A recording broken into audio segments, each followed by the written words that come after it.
প্রমিত বাংলায় আপনাদের স্বাগত জানাচ্ছি। আমি মাহাথির মোহাম্মদ মিজান।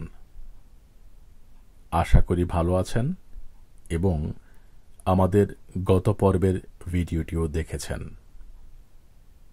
গত পর্বে আমরা আলোচনা করেছি আদ্য অ এর দ্বিতীয় সূত্র নিয়ে।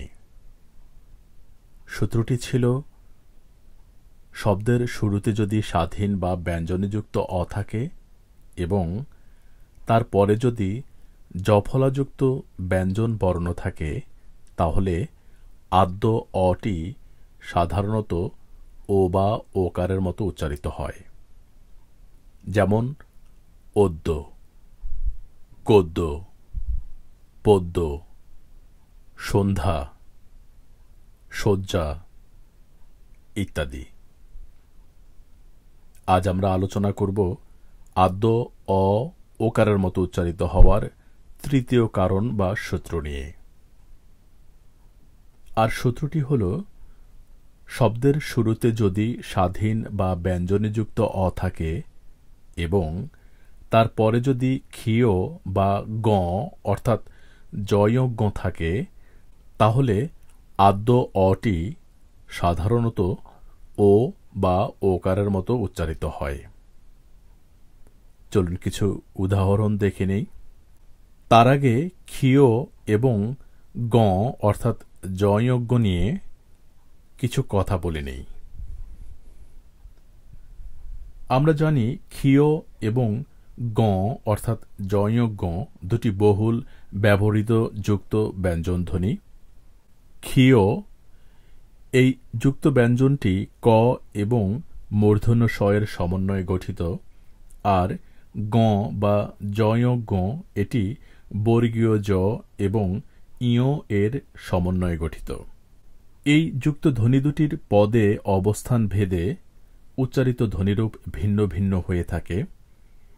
যেমন শব্দের শুরুতে ক্ষীয় উচ্চারিত হয় খ এর মতো, যেমন ক্ষত, আর শব্দের মাঝে বা শেষে উচ্চারিত হয় ক হসন্ত খ এর মতো, যেমন অক্ষত।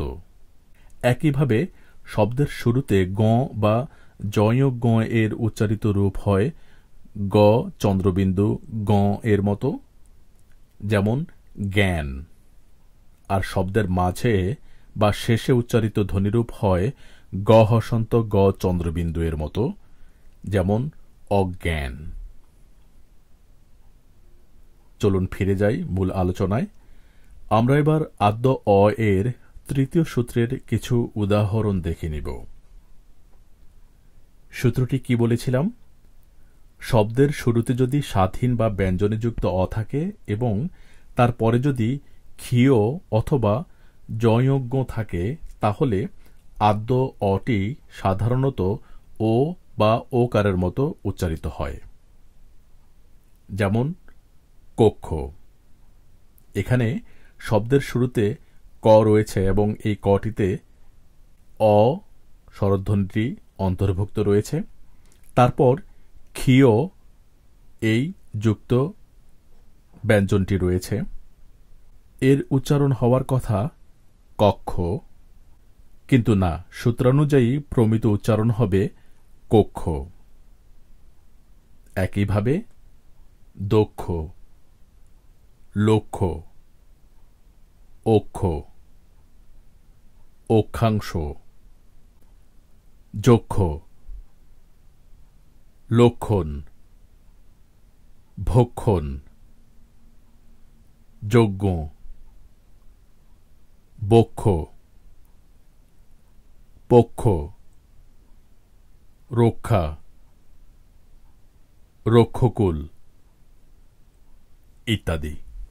তবে কয়েকটি শব্দ রয়েছে এই সূত্রের ব্যতিক্রম, অর্থাৎ শব্দের শুরুতে অ এর পর ক্ষীয় থাকলেও উচ্চারণ অ এর মতোই হবে, ও বা ওকারের মতো হবে না। যেমন লক্ষণ, যক্ষা, পক্ষ। তবে এখানে লক্ষণীয় বিষয় হল, এই শব্দগুলোতে ক্ষীয় এর সাথে একটি মফলা যুক্ত রয়েছে। হয়তো সেজন্য এই শব্দগুলো ব্যতিক্রম। আরও একটি বিষয় লক্ষণীয়, ম ধ্বনিটি যেহেতু নাসিক্য ধ্বনি, সেজন্য এখানে প্রতিটি খ এর সাথের স্বরধ্বনিটি নাসিক্য উচ্চারিত হয়েছে। লক্ষণ, যক্ষা, পক্ষ।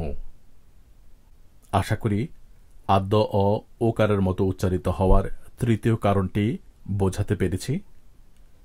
উচ্চারণের নিয়মের সব ভিডিও পেতে চ্যানেলটি অবশ্যই সাবস্ক্রাইব করতে ভুলবেন না এবং ভিডিওটি শেয়ার করে অন্যকে জানার সুযোগ করে দিন।